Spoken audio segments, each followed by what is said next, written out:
Good day, everyone. And first of all, may I say very big thanks for inviting me to participate in the conference.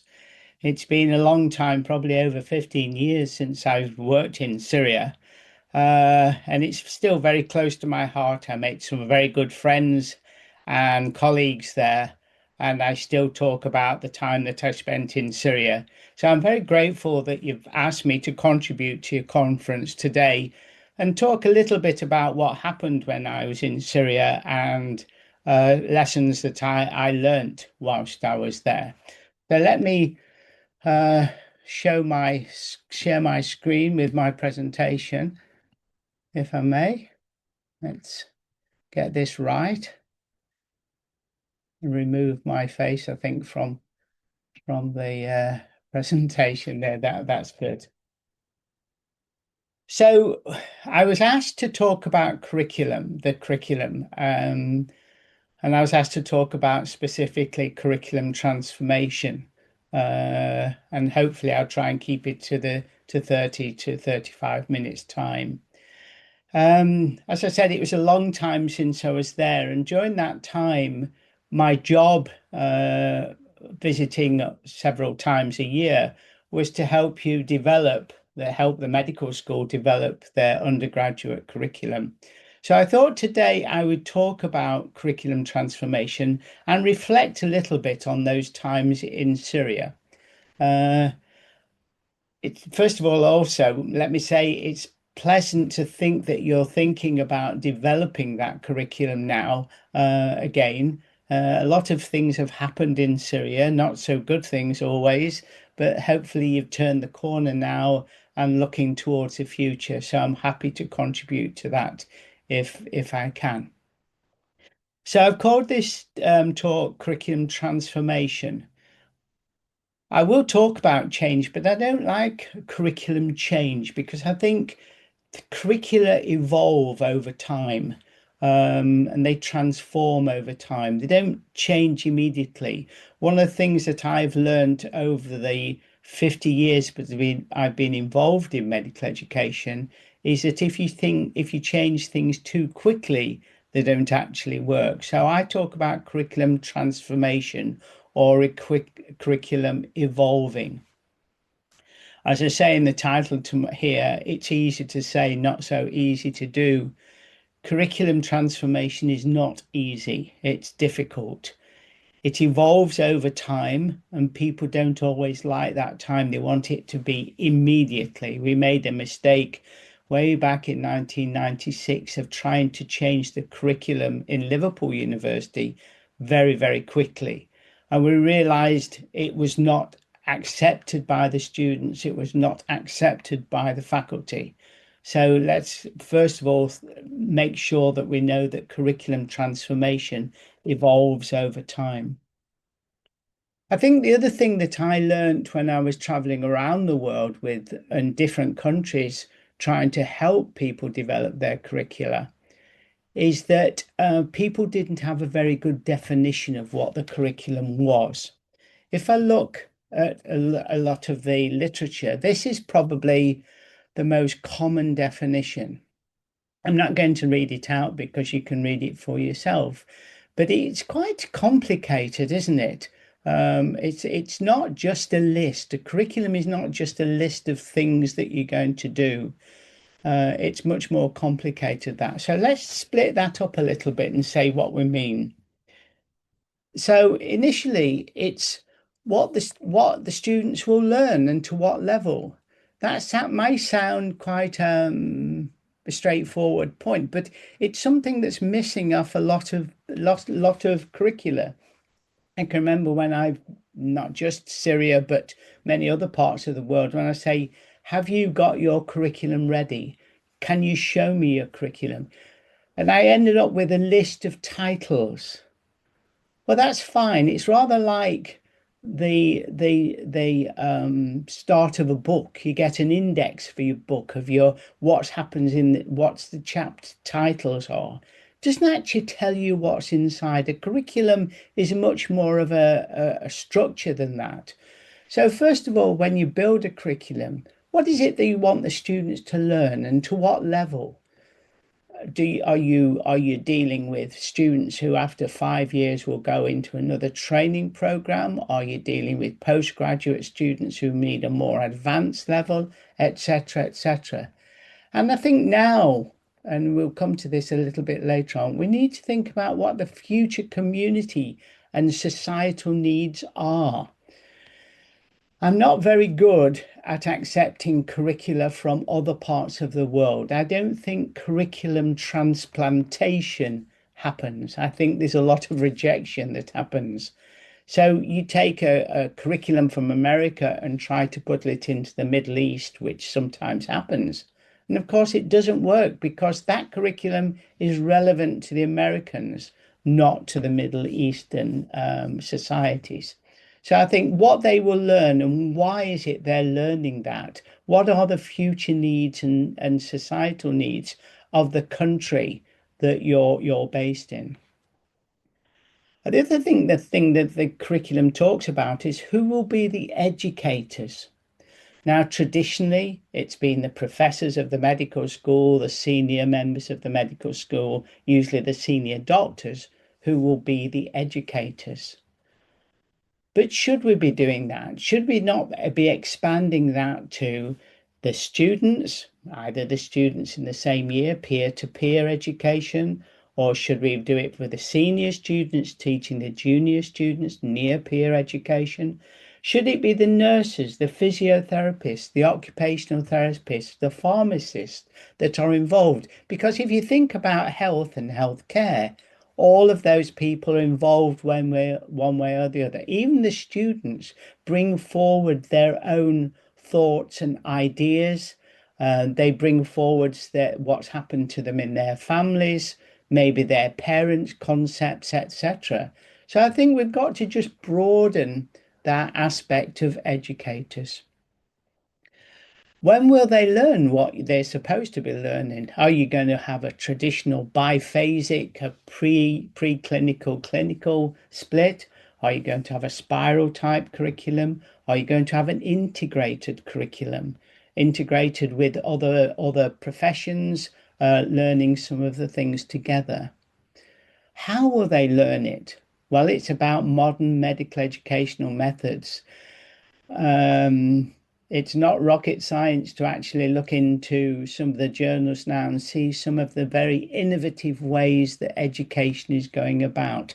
And at the moment, we have the artificial intelligence creeping in, not always for the better, but it's creeping in and to help us in our education. Gone are the days of everything happens to be either a show and tell or a lecture based thing. It's a much more structured than that. So you have to think what modern medical educations can and do you want to bring into your curriculum.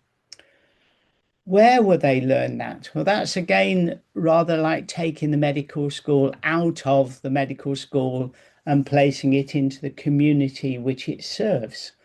So, should we really be basing all of our education within the hospital, within the medical school? Should we use in the community a lot more?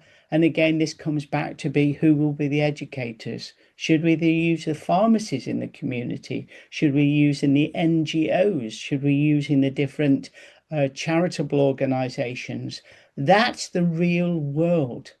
Why aren't we educating the students in the real world? Why are they learning it? Well, of course, that's what relevant now. What it is that students need to know now, as opposed to when I was a student, which is over 50 years ago, completely different aspects of healthcare. And again, the recent COVID epidemic, the SARS virus, and all the other viruses shows that our students are not well equipped for those sort of exposures. So we have to think, why are they learning it, as well as opposed to what will they be learning? How do we know they have learned? Then that comes to what's called assessment. And I think we really do need to brush up on our assessment. Gone are the days when everything could be just one long case and one short case in final years.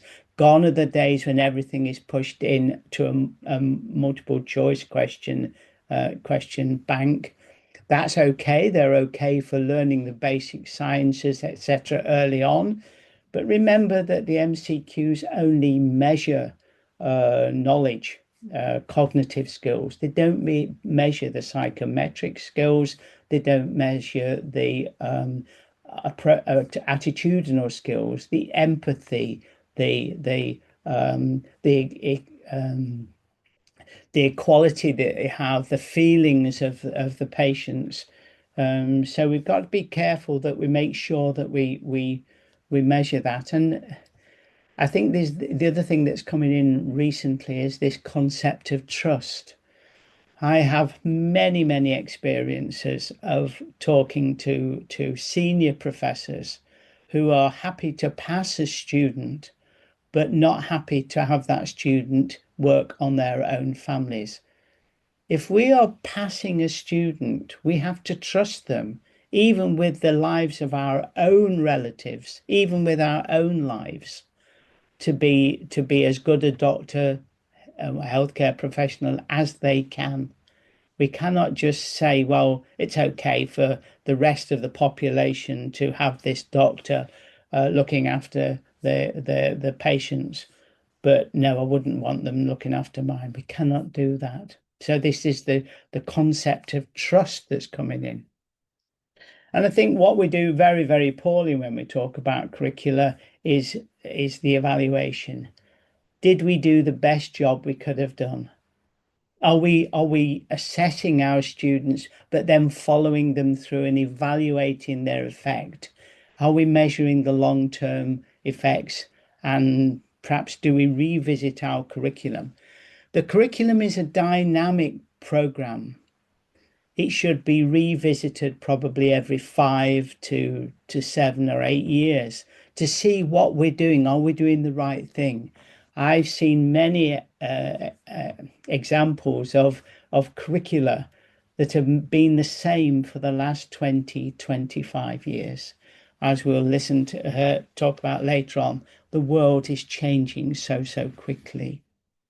So you very often look in the books and you see all these now balanced models of curriculum design.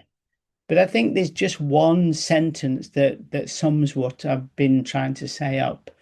Everybody needs, every medical school, every nursing school, every health professional school needs a clear, structured, and shared curriculum. It's essential. Clear, meaning very appropriate, nicely laid out, as this one is at the bottom of the screen here, nicely laid out, showing what sort of things happen. Structured, properly structured. But I think the other thing I want to mention here is this shared concept. We have to share our curriculum with everybody. Everyone who's involved in the curriculum must be I suppose, au fait, must be up to speed with everything that's in that curriculum. Trying to get my words out there. And it's shared. And I think there's no harm in sharing the curriculum with the students. They're the ones who've got to learn. They're the ones who need to know how they will learn it, where they will learn it, everywhere. So you've got to start sharing it with the students again. And this was happening in in Syria when I was there. It wasn't just the exam questions that was shared. It was only the exam questions that were shared. Nobody knew about the curriculum. And I think it's essential that we start sharing it with the students. The problem is today we're in this very fractured, strange world where what happens on one side of the world will affect the other side of the world. I think there's a nice expression, isn't there? A butterfly flapping its wings on one side of the world will cause a tornado on the other side of the world. Again, we're now enveloped in a world which is just acting crazy at the moment with wars. We're being affected here by the Ukraine war, and that is affecting the healthcare of our population. We now have to look after a lot more Ukrainian people who have different traditions, different illnesses, etc. We are seeing a lot of migration within the world, and now our doctors need to understand the healthcare that is expected of people from around the world. So it's a crazy, crazy world at the moment. What I call a sticking plaster world. And there's one thing that comes out of this. We have to think globally and act locally. In other words, what's happening in the world? How will this affect my population that the students are going to work in and be doctors in? So, how will that be affected by this global changes? So, think globally, act locally. So let's have a look at this success story, if we can make a success of our curriculum in slightly different way. We have to remember the world of healthcare and education is changing. It changes incredibly. Over the last 50 years, when I've been qualified, the world has changed, but the healthcare has changed. What I was taught as a student 50 years ago is completely out of date now. There is an adage that says 50% of what we learned 5 years ago is either wrong or out of date. So it's changing, it's dynamic. Your curricula should be dynamic. When I first came to Syria, not only could they not tell me what the curriculum was, but they couldn't say how much they reviewed it and whether it had changed over the years. And sadly, I found many examples of faculty teaching things that were not necessary anymore. They'd gone, they'd finished, that practice had finished. Why are you teaching it? So we must respond through change. As I said, the pace of innovation is often rapid. I'm amazed at the speed that artificial intelligence is coming into healthcare. And as somebody who probably, well, I'm now in my late 70s, I cannot understand some of that artificial intelligence. The pace of innovation is often rapid, but it takes us a while to understand and implement. So the pace is rapid, but we lag behind in implementation and understanding. Change means change. If we're going to make real change in our curriculum, it's often disruptive and difficult. And when people are faced with the disruptive and difficult times, they don't do things. We're human beings, we all act the same.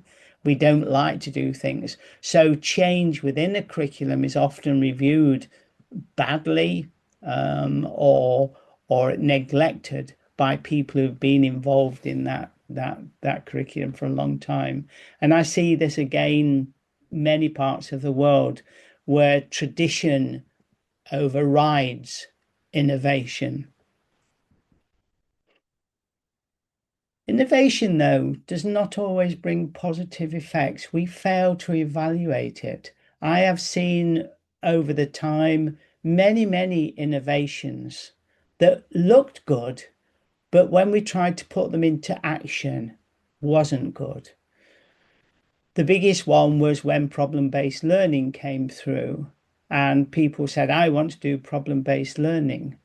But problem-based learning, if you're true to that strategy, involves lots of faculty, lots of room, and student understanding, plus a lot of activity from libraries and collecting data and everything. Might fit in a little bit more now with AI, but if you cannot do problem-based learning if you don't have many faculties and faculty members, sorry, and you only have about 3 teaching rooms. You cannot do it. So we fail sometimes in the true evaluation of things. There's this lovely word called exnovation. You may not have heard it. It means getting rid or cutting out the things that are no longer needed. And again, I think in many curricula, What fails is that you try to increase activity within the curriculum. You put new subject in, you put new techniques in, but there's only a it's like trying to fill the bottle. When the bottle's full, other things spill over. So you've got to be careful that you actually remove some of the things that are no longer relevant now. That's exnovation. On the other hand, we're also very good, I think, at throwing out things that we know work. So let's just throw the baby out with the bathwater. Let's keep some of those things. Let's look at the things that actually work and the students agree with and students learn from. Let's keep those. So we fail in getting rid of things, but we're also not very good at keeping in those things that work. All too often, as I said before, I've seen the same curriculum, which often exists for years, too many countries, absolutely too many countries. And so we really do need to have a process of curricular transformation going on constantly. The other thing that's very important, I suppose, is negative approaches to the curriculum have negative effects upon healthcare. We are training our healthcare professionals of the future.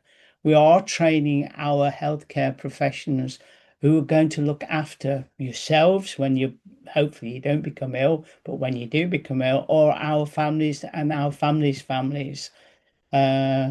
We want to do the best we can. So we shouldn't really have a negative approach to that curriculum. So in reflection, after I'd thought about all these things, I thought, well, how if I was trying to bring about curriculum transformation now, what would I think was the four most important? Well, what I didn't think of four then. What were the most important things that I needed to do and I need to think about? So I put it into these four headings: organizational leadership, educational structure, disseminated power, and innovative insight. Let me have a look at those four in a little bit more detail. Although I'm expecting you to just think about this, and there's a lot more that I could have said, but I don't want to go on and on too long. Organizational leadership is about leadership from the front. Very often, I go to medical schools and the rector or the dean or the vice chancellor don't actually understand or don't think about the students. And although that sounds dreadful, when I first came to Syria, first started with my friend Mohammed Kayal, we had an absolute fantastic, and I can't remember what he was called. I think he was the vice chancellor or the rector. He was brilliant. And he said, Trevor, I want good doctors, and I know that can be through good education. We worked together for those early years. There was change, and what was introduced was a gentleman who was more interested in his clinical practice than education. And you could see the pattern of development fall. Every university, I think, needs a central person, whatever level, but preferably at a higher level, guiding, providing motivation within the organization, developing strategies, making decisions, fostering a positive and productive environment. I think personally, if you don't have that one person who is the leader, then nothing will happen. The purpose is, again, as I said, create and share purpose. Work with and connect the individuals. It's no point in being a rector if you don't connect down to the students or down to the faculty. Share that vision that they have. Support, encourage, enable, and frequently reward creativity, innovation. I find a lot of educators are not rewarded. And I'm not saying about monetary reward all the time, but support reward, like allowing them to go to conferences, allowing them to present papers, encouraging publication. rewarding creativity, innovation. And the other thing I think the organizational leaders should do is ensure stability, sustainability. They may be there just for 5 years, depending on what their appointments are, or 6 years or 10 years. It doesn't matter. But they have to think, well, what legacy are we going to leave here? We've got to look towards a long-term success, not just the success that I bring in my 5 years of activity. So everyone, I think every university needs to have that organizational leadership to move forward. I think we have to think about the educational structure as well. Again, and I see it even now, particularly in the European medical schools, where everything is focused around research. Now, is great. It's equal to education, but you can't just have research. You've got to have the education. If you don't develop the researchers of the future, you won't have research. And developing the research of the future comes from education. So I think there's got to be a buy-in towards education at all levels. That will then affect the curriculum. And there are four things I think about the curriculum that, again, the educational structure must ensure. What is the purpose of the curriculum? What are we trying to achieve? It's interesting again. I'm sorry, I'm just giving you the examples from when I'm traveling around. I say to people often, well, what are you trying to produce? Well, we're trying to produce a doctor. We're trying to produce a nurse. Yeah, but what sort of nurse? What sort of person do you want to develop? If you don't know what you're going to produce, I'm not quite sure how you can produce it. And how you make it. It's like saying, right, I'm going to produce a cider drink from the apples off my apple tree. Okay, how are you going to do it? What sort of cider? Sweet, bitter, whatever. If you don't know that, you can't produce the cider. You've got to know what you want to develop and at what level. If you're a 5-year graduation, like most of the UK, you're going to develop them at the undergraduate level for those 5 years. That builds a nice firm building block upon which postgraduate can occur. You're not developing in a 5-year undergraduate curriculum surgeons because they need to know other things before they start to do the surgery. Now, some people might argue that we should now just be producing disciplines rather than generalists. But I'm talking from a generalist point of level, sorry. So we need to know the purpose and the levels of development. We then say, well, okay, what are the competencies of those people? What is it that I want them to be able to do? And again, I think with hindsight, if you look at a lot of curriculum, people say, well, we're going to teach them this. Why are you teaching them? Is it something that they need to know?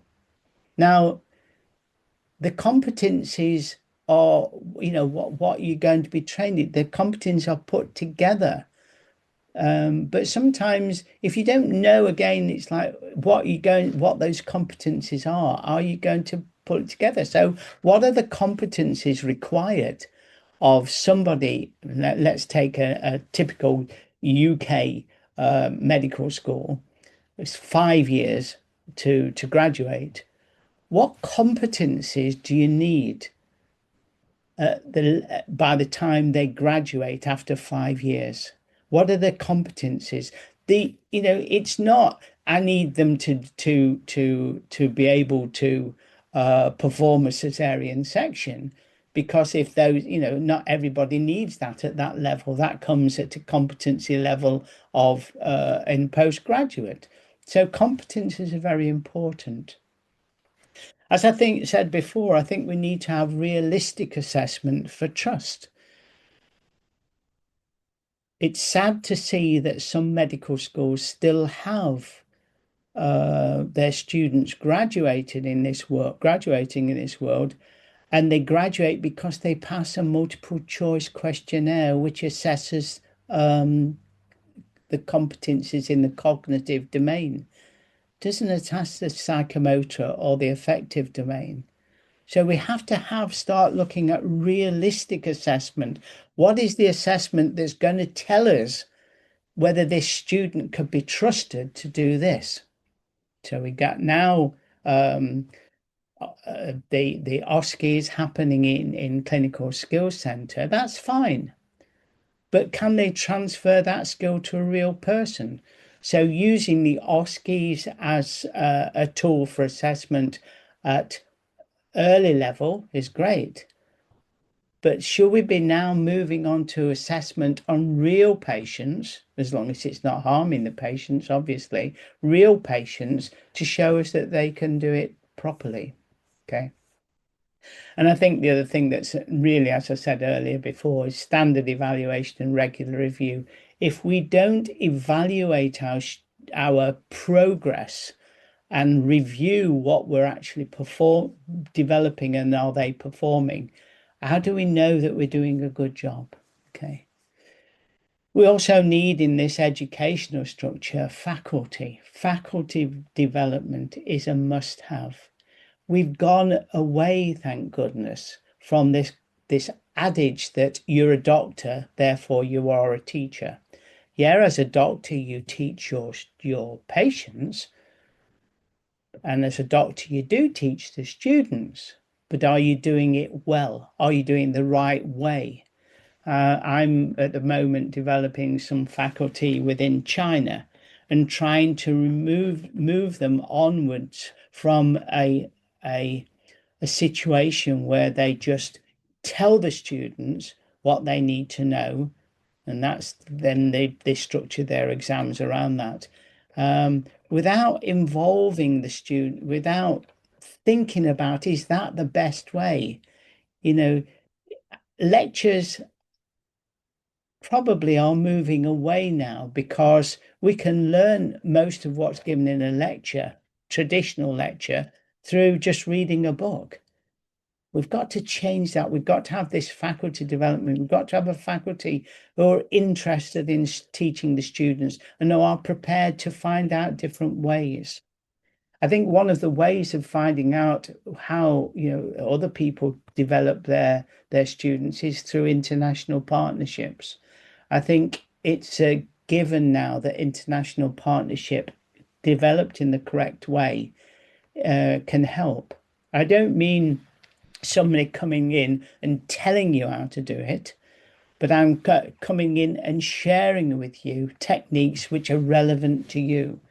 And after all, sharing is actual caring, well-known saying. Disseminated power. What do I mean by disseminated power? I love this quotation from one of the first American presidents. I can't remember I think it's one of the first three, I think. If your actions inspire people to dream more, learn more, do more, and become more, you are a leader. In other words, theoretically, we can all be leaders. Now, I talked about early leadership and one of the first qualities about having a good dean, having a good vice principal, whatever you want to call it, rector.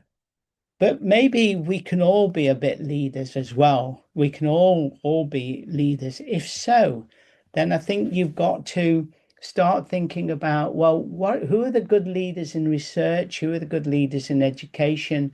Who are the good leaders in administration? I can remember when I was working in Liverpool in the middle 90s, I was changing the curriculum in Liverpool Medical School in the UK. And we had a dean who was very much into research. And he said to me, Trevor, he said, I'm not interested in education. You can do what you want with your students. And that's not appropriate. So I think probably the modern approach to structuring leadership is that we have a dean for research, a dean for education, and a dean for administration. So we don't get in each other's way. So there's a division, but at the same time, there's connectivity. They connect, they talk at a higher level. Okay. I think roles should be based upon responsibility and accountability. What do I mean by that? Well, if you were given the task of looking after assessment of your students, then that's your responsibility. But if things go wrong, that's your accountability. In other words, it's your problem. The buck stops with you. It's raising the level so that you just say, well, I do administration, I do assessment. Now, you don't just do it, you're accountable for it. And I think disseminated power means you actually have real responsibility and real accountability. Two different words, actually. Accountability means if it goes wrong, it's your fault. If it goes right, it's still your thing that you've done well. Okay. And I think the other thing that I do not see too well amongst a lot of curricula and universities who are structuring the curricula, so to say, is the communication and discussion. You need people to talk together. You need disciplines to talk together. One of the things that's so bad for students is if they hear the same lecture from three different people, three different disciplines within their time. No, talk together, structure it. This is what I was saying about proper structure of curriculum, and discuss them well. And why not have student representation? It's in the UK and in lots of other parts of Europe. We now have student representation on committees.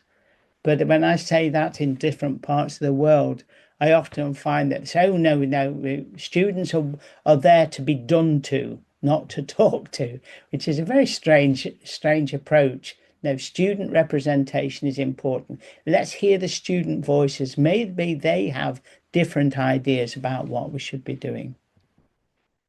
And lastly, innovative insight. This is the ability to have this fresh, creative understanding or ideas goes beyond thinking. It's like thinking out of the box, it's called, isn't it? Let's look, identify opportunities, solve problems in new ways that will end up with significant positive change improvement. Let's praise those who have innovative insight. If they're wrong, they're wrong. If they're right, it's great. Let's work with them to prove that. And I'm thinking about things like originality, problem solving, value. The person who runs, who has innovative insight, excuse me, has to have value the creations they do. Holistic understanding of the human form. It's interesting that because one of my interests also is how we involve humanities into the curriculum. How do we involve empathy, sympathy, creative thinking, insight, as I said, the ethics, and those sort of things into and how people react, how patients react differently, getting those into the curriculum. With the introduction of artificial intelligence, it's actually becoming quite difficult to bring those in. So I don't see artificial intelligence taking over. I see it as a partner within medical education. Let's look at actionable outcomes. We create something, it works with the students. Let's do it properly. Let's get on with it and do it.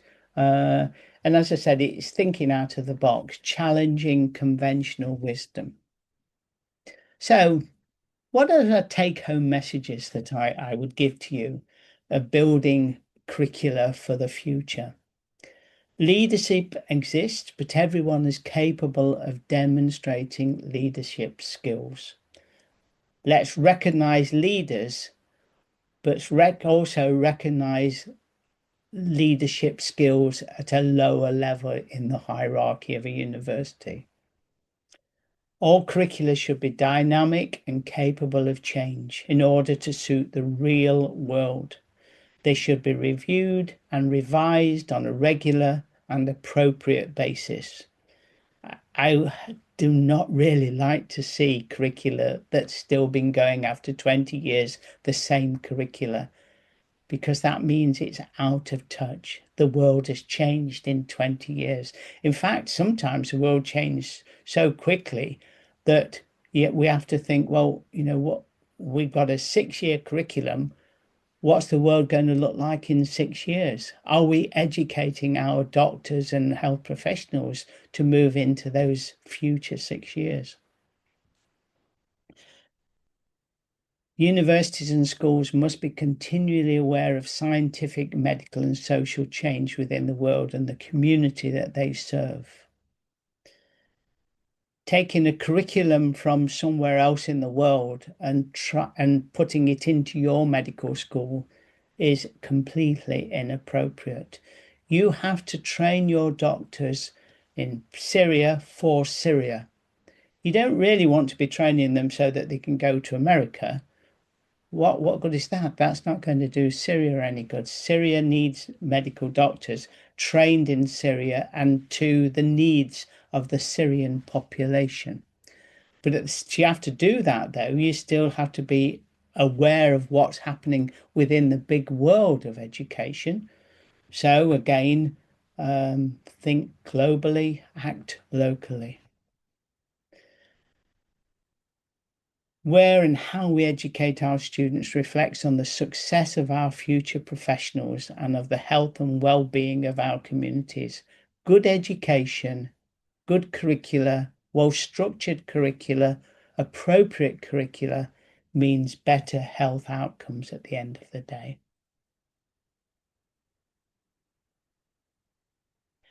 I often like to end with a quotation, and this quotation comes from a well-known poet, author, actor, um, Oscar Wilde from the UK. Be yourself because everyone else is already taken. What does that really mean? It means count on yourself, believe in yourself. Don't try to make yourself a mirror image of somebody else. Syria and its medical school or medical schools are unique. You should be unique because nobody else knows Syria like you know Syria. So work towards the healthcare of the development of people within Syria using modern medical education. Don't imitate everybody. And if you do imitate, try to blend it into your society. Don't just take something because it seems to work in Europe or it seems to work in America. Think about it, put it in action, evaluate it. If it doesn't work, throw it out. Be unique. Oscar Wilde was certainly a very, very unique person. So after that, all I want to say is a very big thank you for listening. It's been wonderful to be involved, and I'm grateful that you listen. I do hope that your let me just stop sharing. I like to see you all before I go. Um, Stop sharing. There it goes. Come back to you now. I do hope that your conference goes well. I really do wish I was there because as I said, I have a lot of very nice feelings for my friends in Damascus and the other parts of Syria. I do hope you go well. I hope the conference goes well. I hope the whole of Syria goes well. And I hope I can speak to you again. I have left my email at the front of this presentation. I'm very, very happy for you to use any of those slides. Don't sell them, just share them.